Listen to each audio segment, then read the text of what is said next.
बड़ी खबर दे रहे हैं आपको। टनल में मजदूरों के रेस्क्यू लेकर एनडीएमए ने बड़ा बयान दिया है। टनल में 48 से 58 मीटर तक मैनुअल ड्रिलिंग के जरिए खुदाई की गई। हर एक मजदूर को निकालने में कम से कम 3 से 5 मिनट लगेंगे और सभी मजदूरों के रेस्क्यू में 3 से 4 घंटे लग सकते हैं। बड़ा अपडेट दे रहे हैं आपको। नेशनल डिजास्टर मैनेजमेंट अथॉरिटी की तरफ से प्रेस कॉन्फ्रेंस की गई है और ये तमाम बातें कही गई हैं प्रेस कॉन्फ्रेंस में। 10 बेड की सुविधा मौके पर तैयार है, एनडीएमए ने बताया। बता दें आपको कि टनल के अंदर ही अस्थायी अस्पताल बनाया गया है और मेडिकल की कई टीमें तैनात की गई हैं। टनल में मजदूरों के रेस्क्यू को लेकर एनडीएमए ने बड़ा बयान दिया। हमारे संवाददाता नासिर हुसैन हमारे साथ एक बार फिर बने हुए हैं। नासिर, लगातार हमारी नजर इस बड़ी खबर पर बनी हुई है और पूरा देश इस वक्त टकटकी लगाए हुए टीवी स्क्रीन को ही देख रहा है कि आखिर 41 मजदूरों के रेस्क्यू में और कितना वक्त लग रहा है। अपने आखिरी पड़ाव में है रेस्क्यू ऑपरेशन। अभी अभी एनडीएमए ने एक प्रेस कॉन्फ्रेंस की है और बताया कि सिर्फ 2 मीटर का और रास्ता बाकी है सुरंग के अंदर, जिससे खुदाई करना बाकी है। मैनुअल तरीके से खुदाई की गई है और अब बहुत जल्द मजदूरों को बाहर निकाल लिया जाएगा। आपके पास क्या अपडेट है नासिर, क्या चल रहा है अभी टनल के अंदर? देखिए, जो प्रेस कॉन्फ्रेंस के माध्यम से अपडेट दिए जा रहे हैं थोड़ा लेट है। यानी ये कह सकते हैं कि जो अपडेट दिए गए हैं वो थोड़ी देर पहले के अपडेट दिए गए हैं। अगर अभी मौजूदा वक्त की बात करें तो इस वक्त जो रेस्क्यू का काम है वो करीब करीब पूरा कर लिया गया, यानी ड्रिल का काम पूरा कर लिया गया है और अब जल्द ही मजदूरों को बाहर निकाला जाएगा। ये खबर की आ रही है कि शायद 100 मजदूरों को बाहर निकाल भी लिया गया है और उनका मेडिकल टेस्ट किया जा रहा है। लेकिन चूंकि अभी अंदर से बाहर खबर आने में थोड़ा समय लगता है। टनल के अंदर अभी भी तमाम अधिकारी मौजूद हैं। उप मुख्यमंत्री पुष्कर सिंह धामी और तमाम जो आला दर्जे के जो अधिकारी हैं वो अंदर मौजूद है। वो वहां पर अपनी देख रेख में सारा कामकाज करा रहे हैं। जो मजदूरों को निकालने की प्रक्रिया है उसको करने से पहले सबसे पहले जो ये चीजें इंश्योर करने ला चाहती थी एजेंसियां की जब मजदूरों को निकाला जाए तो उस वक्त कोई दिक्कत ना आए। पाइप पूरी तरीके से साफ होना चाहिए। जो पाइप डाले गए हैं उनके जो वेल्डिंग्स किए गए हैं वो सही तरीके से मजबूत तरीके से जोड़े गए हैं या नहीं जोड़े गए हैं, क्योंकि अगर एक बार निकालने का काम शुरू होगा तो बीच में अगर वो अटक जाता है तो बड़ी परेशानियों का सामना करना पड़ सकता है। इस लिहाज से पूरी चीजों को पहले इंश्योर किया जा रहा है और उसके बाद तुरंत से निकालने का काम शुरू कर लिया जाएगा। हालांकि ये माना जा रहा है कि शायद ये काम शुरू भी हो गया है और क्योंकि तमाम जो मेडिकल टीम है वो अंदर। चंद लम्हे के लिए हमारे साथ tunnel expert doctor Narendra Yadav जुड़ चुके हैं। नासिर, आपका रुख करेंगे एक बार फिर से। डॉक्टर नरेंद्र यादव का रुख करें अभी हम। डॉक्टर नरेंद्र यादव, क्या मेरी आवाज मिल रही है आपको? आपकी आवाज आ रही है? डॉक्टर साहब, आपको मालूम ही है और पूरे देश की नजर इस वक्त सिलकियारा टनल के रेस्क्यू ऑपरेशन पर। खुदाई का काम पूरा हो चुका है, बहुत जल्द अंदर से बाहर मजदूरों को ले आया जाएगा। और डॉक्टर साहब, ये जानना चाहते थे कि क्या इस तरह का ये रेयर अभी तक का रेस्क्यू ऑपरेशन रहा है हिंदुस्तान में? पहले इस तरह का कोई ऑपरेशन नहीं चलाया गया। के द्वारा 21 घंटे में एक महत्वपूर्ण सफलता आज प्राप्त हुई है। यह अत्यंत हर्ष का विषय है कि हमारे समस्त जो हार्ड वर्किंग हमारे जो जो टनल में खुदाई के कार्य कर रहे थे 41 से 41 आज सुरक्षित बाहर निकल आएंगे। ये बहुत ही हर्ष का विषय है और इसमें हमारी राज्य सरकार और भारत सरकार दोनों बधाई के पात्र। डॉक्टर नरेंद्र, ये जो हादसा हमने देखा, सिलकियारा टनल का हादसा, इसमें सबसे बड़ा चैलेंज क्या आया, क्यों आया सामने? क्या जब इस तरह के प्रोजेक्ट्स पर काम किया जाता है तो किसी एस्केप टनल वगैरह की गुंजाइश नहीं होती है उसमें? क्या सेफ्टी मेजर्स होते हैं? बिल्कुल आप सही कह रहे हैं कि जब इस तरह के जब टनल का निर्माण किया जाता है तो उसमें एस्केप एडिट का भी निर्माण उसमें प्रोविजन होता है। उसमें कंक्रीटिंग जो है हमारा शॉर्ट क्रीटिंग भी साथ साथ किया जाता है। लेकिन इसमें कहाँ चूक हुई ये तो जांच के बाद ही पता चल पाएगा कि किस तरह से कॉलैप्स हुई, क्योंकि यहाँ ड्रिलिंग में हमें सरिया और रॉड्स भी मिली है तो ऐसा लगता है कि इसमें काफी सेफ्टी का मेजर्स लिया गया था। लेकिन पाइप इसमें ह्यूम पाइप जो डाला गया था वो अभी रिसेंटली निकाला गया है। उसको भी जांच के बाद पता चल पाएगा किस कारण से निकाला गया। और आज तो सिर्फ ये आज हर्ष का विषय है, ये जांच या दोषारोपण का विषय नहीं है। आज सिर्फ अपने सभी मजदूर हमारे सुरक्षित वापस आ जाएं, उनका स्वास्थ्य परीक्षण हो जाए उनको घर सकुशल अपने परिवार से मिलने दिया जाए। तो आज सबसे बड़ा जो चैलेंज ये है, लेकिन ये बहुत बड़ा चैलेंज था जिसमें 18 दिन लग गए, हमारे 418 घंटे लग गए। उनकी मनोदशा, उनको साइकोलॉजी सबसे चेक करा कर, मेडिकल चेकअप करके उनको पहले घर भेजना आवश्यक है। डॉक्टर साहब, बस सबकी तरह आपकी भी नजर बनी हुई होगी इस पूरे मामले पर, इस पूरे ऑपरेशन जी पर। ड्रिलिंग का काम पूरा हो चुका है, जी अब किस चीज में देरी जी हो रही है? मजदूरों को अंदर से बाहर लाने के लिए अब और कितना वक्त लग सकता है डॉक्टर साहब? इसमें एक मजदूर को, अब एनडीआरएफ की टीम वहां पर पहुंच चुकी है। सभी जो मेडिकल हमारे एक्सपर्ट्स हैं, जो उनके हमारे सब वहां पर एम्बुलेंसेज भी पहुंच चुकी हैं। एक एक करके निकाला जाएगा। एक मजदूर को निकालने में लगभग 5 मिनट लगेगा और उनको थोड़ा सा टनल के अंदर रख करके, जिससे ऑक्सीजन वगैरह की एकदम प्रॉब्लम, कोई हेल्थ हैजार्ड प्रॉब्लम ना हो। और जिस तरह हाई एल्टीट्यूड में प्रॉब्लम आ जाती है, इसी तरह टनल में भी ये प्रॉब्लम आ सकती है। तो उनको धीरे धीरे निकाल करके तो जब एक को इतना है तो लगभग ये 2.5 से 3 घंटे में ये समस्त रेस्क्यू ऑपरेशन पूरा हो जाएगा, समस्त बाहर आ जाएंगे। डॉक्टर साहब, सर्वाइवल इतने दिनों के बाद भी बड़ी बात है, और जाहिर सी बात है मानसिक तौर पर मजबूती से काम लिया होगा अंदर फंसे सभी लोगों ने, और कई बार जज्बाती तौर पे टूटे भी होंगे, बिखरे भी होंगे।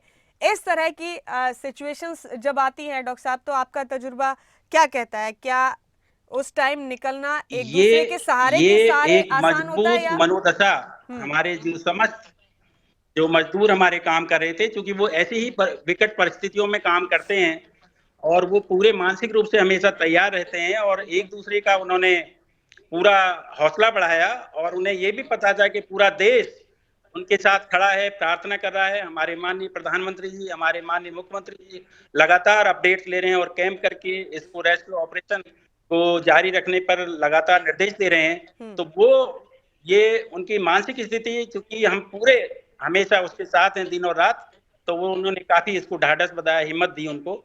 और मैं तो उनको सलूट करूंगा कि उन्होंने एक आर्मी, एक फौज की तरह, एक हमारे जैसे जवान विषम परिस्थितियों में काम करते हैं, उन्होंने जो एक हमारा बहुउद्देशीय 4 धाम यात्रा के जो सुगम बनाने के लिए वो कार्य कर रहे हैं, तो इनको हेड्स ऑफ, उनके लिए जय हिंद ही कहना पड़ेगा। और वो बहुत आगे स्वस्थ और कुशल होकर के पुनः वो काम में लग जाएंगे, ऐसा हमारा विश्वास है। डॉक्टर साहब, एक और बेहद अहम सवाल है मेरा आपसे, और वो ये कि अब जबकि बदकिस्मती से इतना बड़ा हादसा हो गया, 41 जिंदगियां अंदर 17 दिनों से कैद हैं, क्या लगता है डॉक्टर साहब अब आइंदा जब भी इस तरह के बड़े प्रोजेक्ट्स पर काम किया जाएगा तो सेफ्टी मेजर्स को लेकर या फिर टनल के साथ साथ एस्केप टनल्स को लेकर नए सिरे से सोचा जाएगा? नहीं, बिल्कुल, आप बिल्कुल सही कह रहे हैं कि इस तरह के हादसे ना हो, इसमें सभी सेफ्टी मेजर्स लिए जाएंगे। और जो टनल का हमारा डायरेक्टरेट, जिस तरह के हमारे डॉक्टर सत्येंद्र मित्तल साहब भी कह चुके हैं आईआईटी रुड़की से, क्योंकि मैं भी आईआईटी रुड़की का ग्रेजुएट हूं और रिटायर्ड चीफ इंजीनियर हूं और वर्तमान में चेयरमैन हूं उत्तराखंड स्टेट सेंटर का। तो हम लोग ऐसी विषम परिस्थितियों में आगे ना हो, तो हम भी डिजास्टर मैनेजमेंट, हमारा एक फोरम है, उसके माध्यम से भी हम इसमें भविष्य में इस तरह के ना उनको रोकने के लिए एक कार्यशाला का आयोजन शीघ्र ही करेंगे। डॉक्टर साहब, जाहिर सी बात है इस ऑपरेशन पर पूरे देश की निगाहें हैं। अब से थोड़ी देर में मजदूरों के बाहर निकालने का सिलसिला भी शुरू हो जाएगा। सभी को बाहर निकालने में आपके हिसाब से तकरीबन कितना वक्त लग सकता है? 2.5 से 3 घंटा। एक शख्स को बाहर निकालने एक मजदूर को बाहर निकालने में लगभग 5 मिनट लगेंगे। तो थोड़ा बहुत इसमें आगे पीछे हो सकता है जी, क्योंकि उनको मेडिकल चेकअप भी कराना, धीरे धीरे एक एक को निकालना है। तो मेरे ख्याल से हम लोग आज आज डिनर सभी मजदूर हमारे परिवार के साथ और हमारे अपने अधिकारियों के साथ करेंगे। डॉक्टर साहब, एक और चीज को लेकर बात हो रही है जब से रेस्क्यू ऑपरेशन को अंजाम देना शुरू हुआ है कि टेक्निकली कई फेल्योर्स देखे हैं हमने इस पूरे ऑपरेशन के दौरान, और आखिरकार आज भी कामयाबी मैनुअल ड्रिलिंग के बाद मिली है। तो तकनीकी तौर पर नए सिरे से सोचने की जरूरत है डॉक्टर साहब क्या? नहीं, ऐसा नहीं है। तकनीकी हमारी जो लेटेस्ट हैं, हमारे जो टीबीएम है, टनल बोरिंग मशीन्स हैं, वो बहुत अच्छा काम कर रही हैं। जैसा कि आपको पता है, ऋषिकेश से कर्णप्रयाग तक जो रेलवे लाइन का निर्माण हो रहा है, सारा लगभग 95% टनल के माध्यम से ही हो रहा है, और उसमें समस्त लेटेस्ट टीबीएम उसमें लगाई हुई है। और इसमें भी ये जो हमारे ब्लास्ट करने की है, उसको थोड़ा सा कंट्रोल ब्लास्ट करके या हमारे टीबीएम का उपयोग करके के भविष्य में नई टनल बनाने के उसमें भारत सरकार और राज्य सरकार विचार करेगी। डॉक्टर नरेंद्र यादव बने हुए हैं, माइनिंग एक्सपर्ट हैं, टनल एक्सपर्ट हैं।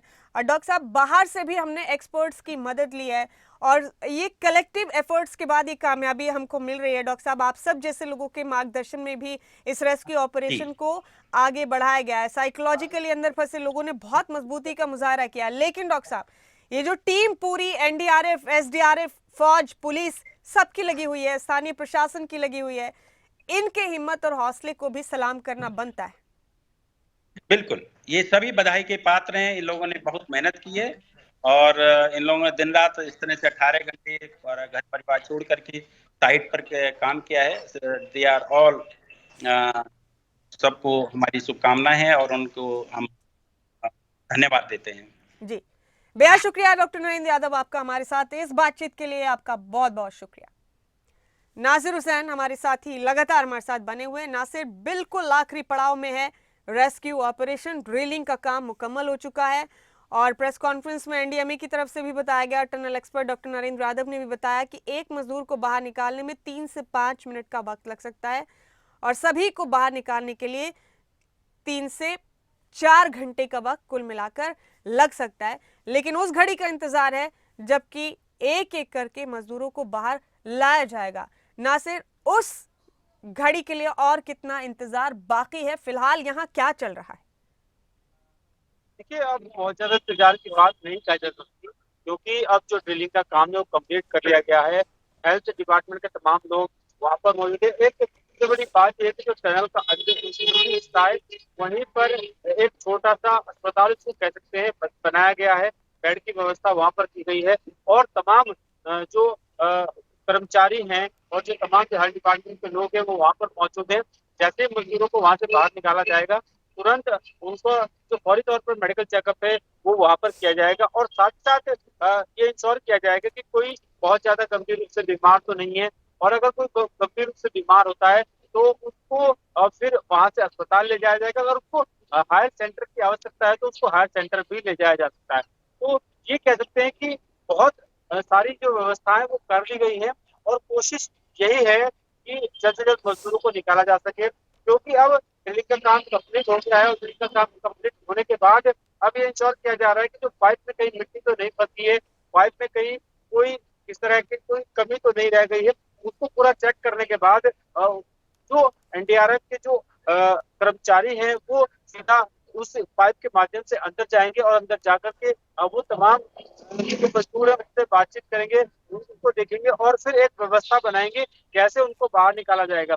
यानी जो स्ट्रेचर रखी जाएगी जिस पर पहिए लगे हुए होते हैं उस स्ट्रेचर के माध्यम से उन तमाम मजदूरों को एक एक करके वहां से निकालने का सिलसिला शुरू किया जाएगा। उसको लेकर के व्यवस्थाएं भी तमाम कर ली गई है और अब सिर्फ जल्द ही, चाहे कोई वक्त गुजर रहा है कि जल्द ही कोई वक्त ये खबर आ सकती है कि मजदूर निकालने का काम शुरू कर दिया गया है। तो अब बहुत ज्यादा देर नहीं बची है कि कह सकते हैं कि अस्थायी अस्पताल भी बनाया गया नासिर टनल के अंदर ही ताकि मजदूरों को जल्द से जल्द निकालकर वहां फौरी तौर पर इलाज कराया जा सके और एयरलिफ्ट की भी तैयारी है। चिनूक हेलीकॉप्टर भी वहां तैनात किया गया है तमाम तैयारियों के साथ साथ। नासिर, ये जो अस्थायी अस्पताल अंदर टनल के अंदर बनाया गया है वहां पर जिन लोगों को निकाला जाएगा सबसे पहले उनका फौरी तौर पर मेडिकल चेकअप कराया जाएगा और ये देखा जाएगा कि कोई गंभीर रूप से बीमार तो नहीं है, किसी की तबीयत ज्यादा खराब तो नहीं है। अगर ज्यादा तबीयत खराब नहीं होती है तो उसको जो चिन्याली शॉर्ट अस्पताल में व्यवस्था की गई है वहां पर भेजा जाएगा और वहां पर उनका कंप्लीट चेकअप किया जाएगा। और अगर ज्यादा तबीयत खराब होती है या ज्यादा हालात बिगड़े नजर आते हैं तो एयर एम्बुलेंस के माध्यम से उनको एम्स अस्पताल में लाया जाएगा जहां हायर सेंटर में उनका पूरा मेडिकल चेकअप कराया जाएगा। यानी हर तरह की व्यवस्था है। 40 एम्बुलेंस तैनात की गई है और एक मजदूर के लिए एक एम्बुलेंस है, उसको ले जाकर के पहले फौरी तौर पर जो मेडिकल चेकअप होगा उसके बाद उसको चिन्याली छोड़ ले जाकर कंप्लीट मेडिकल चेकअप कराया जाएगा और अगर आवश्यकता होगी तो हायर सेंटर के लिए एयर एम्बुलेंस की भी व्यवस्था की गई है। कुल मिलाकर ये कह सकते हैं कि तमाम व्यवस्थाएं कर ली गई है। अब जब मजदूरों का निकलने का सिलसिला शुरू होगा क्योंकि बहुत सारे लोग बाहर इंतजार कर रहे हैं, उनके परिजन बाहर इंतजार कर रहे हैं और सब ये देख रहे हैं कि कब उनको निकाला जाए। अब लगभग 5 बजने वाले हैं उम्मीद ये थी कि 4 से 5 बजे तक मजदूरों को निकाल लिया जाएगा, जी लेकिन शायद कोई तकनीकी दिक्कत हो जिसके कारण जी उनको अभी तक ठीक है। नहीं निकाला नासिर जा आप सका है। बने रहिए हमारे साथ। शांति टमटा हमारे साथी भी फोन लाइन पर मौजूद है हमारे साथ। हमारे तमाम साथी इस वक्त पल पल के अपडेट पहुंचा रहे हैं हमारे दर्शकों तक। सबने नजर बनाए हुए मुसलसल सिलकियारा टनल हादसे के रेस्क्यू ऑपरेशन पर। शांति मेरी आवाज मिल रही है आपको? जी जी जी। शांति कितना और इंतजार, जबकि अंदर फंसे श्रमिकों को एक एक करके बाहर लाए जाने का सिलसिला शुरू हो जाएगा। ड्रिलिंग का काम पूरा हो गया है, सबकी निगाहें बस टनल की तरफ लगी हुई हैं कि आखिर कब लोगों के बाहर आने का सिलसिला शुरू होगा। कितनी और देरी है? मैं अभी मौके पे आपको जब मौके की स्थिति बताऊं तो यहाँ पे अभी जो रेस्क्यू ऑपरेशन है लगभग अपनी अंतिम छोर पे पहुंच चुका है, लेकिन जो हमारे मजदूर हैं उनको दूसरे छोर से इस छोर लाने की जो कवायद है वो शुरू हो चुकी है। साथ ही यहाँ पे जो एम्बुलेंस से उनके लेकर और स्वास्थ्य को लेकर सभी के लिए एक जो टनल का जो मेन मुहाना है उसके अंदर यहाँ पे कम से कम 6-7 बेडों का एक प्राथमिक उपचार के लिए यहाँ पे एक हॉस्पिटल के रूप में तैयार किया गया, क्योंकि जो हमारे मजदूर है कुछ देर में ही बाहर निकलने को साथ ही उनका जो मेडिकल चेकअप है वो यहाँ पे शुरू कर दिया जाएगा। तो शांति कितना वक्त लग रहा है, क्या कह रहे हैं एक्सपर्ट्स यहाँ पर? आपकी किसी से बात हुई है? हाँ, मौके की अगर बात करें तो यहाँ पे समय इस वजह से लग रहा है क्योंकि जो हमारे पैपों को जो अंदर एंटर किया गया है उसको वेल्डिंग का कार्य अभी शुरू किया गया है, जिसमें अभी थोड़ा सा समय और लगना है, आधे घंटे का और समय लगना है, क्योंकि वेल्डिंग में वहाँ पे मुश्किलें आ रही हैं। लेकिन जैसी वेल्डिंग कंप्लीट हो जाती है वैसे ही हमारे सभी श्रमिकों को बाहर निकालने का कार्य शुरू कर दिया जाएगा। शांति, पहला ब्रेक थ्रू तकरीबन 1:45 बजे मिला। ये बड़ी कामयाबी थी पूरी रेस्क्यू टीम के लिए और तब से ही उम्मीदें तेज हुई कि आज आखिरकार अंदर फंसे श्रमिकों को निकाल लिया जाएगा। ये बहुत खुशी की बात थी उस वक्त। अब जबकि आपने बताया कि बिल्कुल ही आखिरी पड़ाव में है, वेल्डिंग का काम चल रहा है, उसमें महज आधा घंटा लग रहा है, तो आधे घंटे बाद उम्मीद से टनल की तरफ देखना लोग फिर से शुरू हो जाएंगे। शांति, और दुआ और प्रार्थना हम कर रहे हैं कि एक बार फिर से सभी मजदूर अपने परिवारों से आकर मिलें और बाहिफाजत बाहर आ जाएं। शांति, यहाँ पे अगर स्थानीय लोगों की अगर बात करें, साथ ही मजदूरों के परिजनों की बात करें तो यहाँ पे काफी लोगों की जो भीड़ है तादाद में इस समय देखने को मिल सकती है, क्योंकि यहाँ पे हर किसी की यही आस है कि जो पिछले 17 दिनों से जो हमारे श्रमिक अंदर फंसे हुए हैं ये सकुशल बाहर निकल आए। और यहाँ पे अगर आपको बता दें तो यहाँ पे जैसी टनल पास होने की जो सूचना मिली है, जैसी वहाँ पे जो स्थानीय बौखनाक की जो पुजारी हैं वो भी यहाँ पे पहुंचे हैं, वो भी अपने उसमें सभी जो उनके साथ के जो माली हैं वो सभी लोग यहाँ पे मौके पर पहुंचे। साथ ही जो हमारे मजदूरों के परिजन हैं सभी के आंखों में एक कहते हैं कि एक अच्छी सी एक मुस्कुराहट और एक चमक देखने को मिल सकती है कि सभी लोग अपने परिजनों से आज मिल सकते हैं। शांति, एक और अहम सवाल है, अंदर मौजूद सभी श्रमिक जो अंदर फंसे हुए हैं क्या वो ठीक है, सही सलामत हैं, और उन तक ये मैसेज जाहिर अब तक बहुत पुख्ता तरीके से पहुंच गया होगा कि उनको बचाने के लिए कितनी बड़े पैमाने पर कवायदें की जा रही हैं बाहर? जो हमारे अंदर फंसे हुए मजदूर हैं उनके चेहरे पे भी कहीं ना कहीं जो 17 दिनों का जो एक मायूसी थी आज एक खुशी के रूप में उभर के आ रखी है कि जो अभी ताजी जो वार्ता हुई है उसके उनमें बताया गया है कि सभी मजदूर हौसला बढ़ाने का कार्य कर रहे हैं कि आप लोग कीजिए काम, लेकिन हम लोग भी अभी यहाँ पे अपना हौसला के साथ साथ यहाँ पे खड़े हैं। साथ ही जो मजदूर हैं उनसे वार्ता की गई कि वो लोग भी अपना जो मनोबल है उसको भी, साथ ही जो सेना है हमारी उसके साथ और जो रेस्क्यू ऑपरेशन में जो लगी टीमें हैं उनके साथ कॉपरेट कर अपना वहाँ पे अपना हौसला भी बनाए हुए हैं। साथ ही जो उनका मनोबल भी बढ़ा रहे हैं कि आप लोग कीजिए, जहाँ हम इतने दिन रुक गए हैं आधे घंटा और रुकने में कोई ऐतराज नहीं है। और अभी रेस्क्यू ऑपरेशन लगभग अपनी अंतिम छोर पे है, बस ड्रिलिंग का साथ ही जैसे वेल्डिंग का कार्य पूर्ण हो जाता है सभी श्रमिकों को सकुशल बाहर निकाल दिया जाएगा। शांति, आपका बेहद शुक्रिया इस खबर को हमारे दर्शकों तक पहुंचाने के लिए। हम आपसे फिर अपडेट लेंगे। नासिर बने हुए हमारे साथी, नासिर का रुख करेंगे एक बार फिर से। नासिर, वेल्डिंग का काम हो रहा है, उसमें महज आधा घंटा और लगना है। अंदर फंसे सभी श्रमिक सुरक्षित हैं, महफूज हैं और वो खुश हैं। इस तरह की खबरें अंदर से बाहर आई हैं कि उनके लिए रेस्क्यू ऑपरेशन जो चलाया जा रहा था वो आखिरकार अपने आखिरी पड़ाव में है। बाकी तैयारियों पर बात कर रहे थे हम। नासिर, चिनूक हेलीकॉप्टर भी तैनात किया गया है यहाँ पर, एम्बुलेंसेज 41 की तादाद में तैनात की गई हैं, गैर मुस्तकिल अस्पताल भी बनाया गया है, बाहर अस्पताल में भी पूरी तरह से 41 बेड तैयार किए गए हैं। कुल मिलाकर बाहर की तैयारी पूरी है, अब सिर्फ वेल्डिंग का इंतजार है, उसके बाद कोई रुकावट नहीं होगी शायद इस रेस्क्यू ऑपरेशन में। देखिए जो हम बात कर रहे हैं, क्योंकि इस तरह के रिस्क्यू में सबसे बड़ी बात ये होती है कि जब इस तरह का रिस्क्यू किया जाता है तो सबसे जरूरी होता है कि जो मेडिकल सेवाएं हैं वो उसका और मजबूत रहें। इसको लेकर के पहले से तैयारियां कर ली गई थी। करीब 40 एम्बुलेंस तैनात की गई है, क्योंकि 40 मजदूर अंदर फंसे हुए हैं। जब उनको एक एक करके निकाला जाएगा तो उनको मेडिकल चेकअप करने के बाद उनको कंप्लीट मेडिकल चेकअप के लिए चिन्यालीस रोड जो अस्पताल है, जो बेस कैंप बनाया गया है, वहां पर ले जाया जाएगा और वहां पर उनका कंप्लीट मेडिकल चेकअप किया जाएगा। सबसे बड़ी बात यह कि अगर वहां पर जो लोग अंदर फंसे हुए हैं उनमें से एक दो लोगों की तबीयत ज्यादा खराब हुई थी और उसके लिए मेडिसिन भी अंदर भेजी गई थी।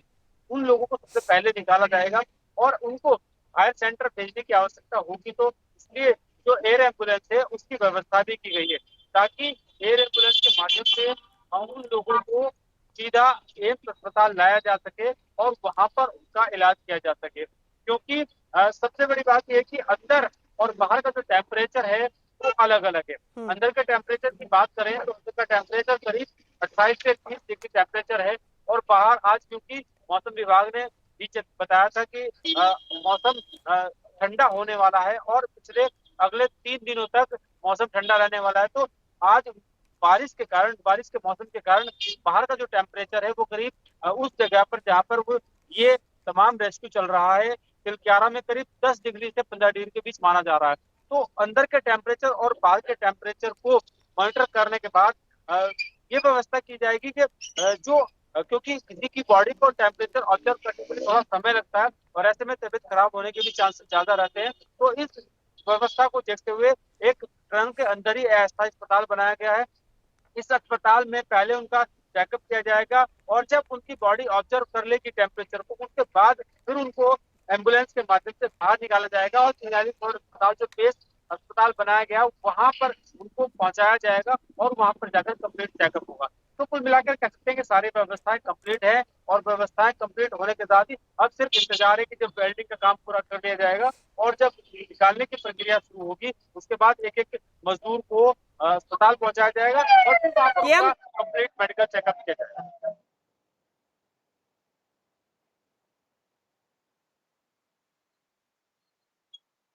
हमारे साथ नासिर आप बने रहिए। शांति टमटा एक बार फिर हमारे साथ जुड़े हुए हैं। शांति, हर पल बेसब्री से इंतजार किया जा रहा है बाहर मौजूद लोगों की तरफ से और पूरा देश इंतजार कर रहा है कि आखिर कब पहली अच्छी खबर अंदर से बाहर आएगी। वेल्डिंग का काम कितनी और देर का बाकी है?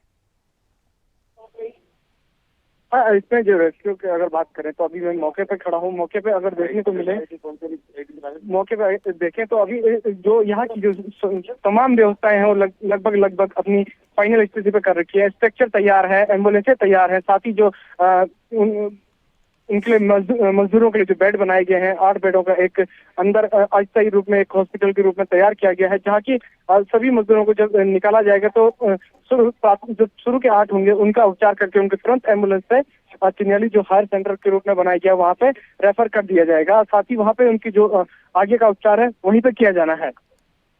बेड लगाए गए हैं सुरंग के अंदर ही, तस्वीरें हम दिखा रहे हैं शांति अपने दर्शकों को।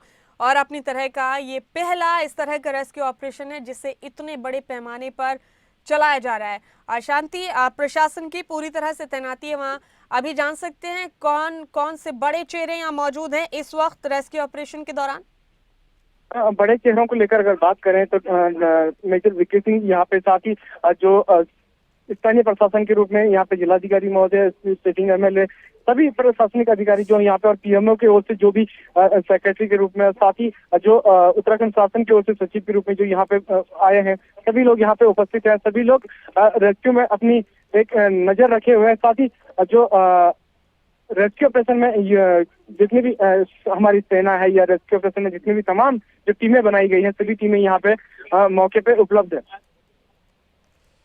नजर बनाए हुए हैं हमारे तमाम साथी भी एक एक लम्हे की खबर पर और अपने दर्शकों को हम तमाम तस्वीरें भी लगातार पहुंचा रहे हैं।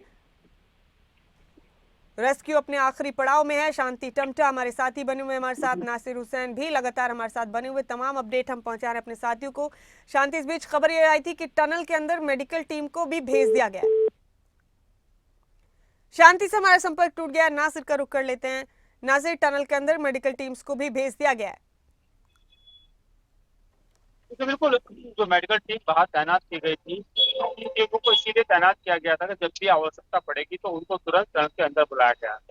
पूरा हेल्थ डिपार्टमेंट के तमाम जो बड़े अधिकारी हैं, आला अधिकारी हैं, उनसे कहा गया था कि वो अपनी व्यवस्था पूरी रखें। और अब मेडिकल टीम को इसके अंदर भेजा गया है कि जैसे ही मजदूरों को निकालने की प्रक्रिया शुरू होगी, तुरंत सबसे पहले वहां आवश्यकता डॉक्टर की होगी और डॉक्टर सबसे पहले चेकअप करेंगे, फिर उनसे बातचीत करेंगे।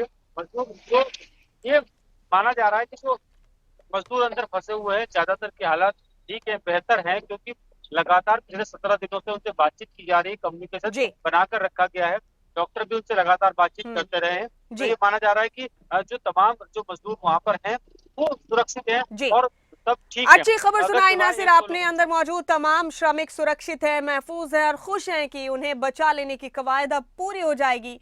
बस चंद मिनट का, चंद लम्हों का फासला और है।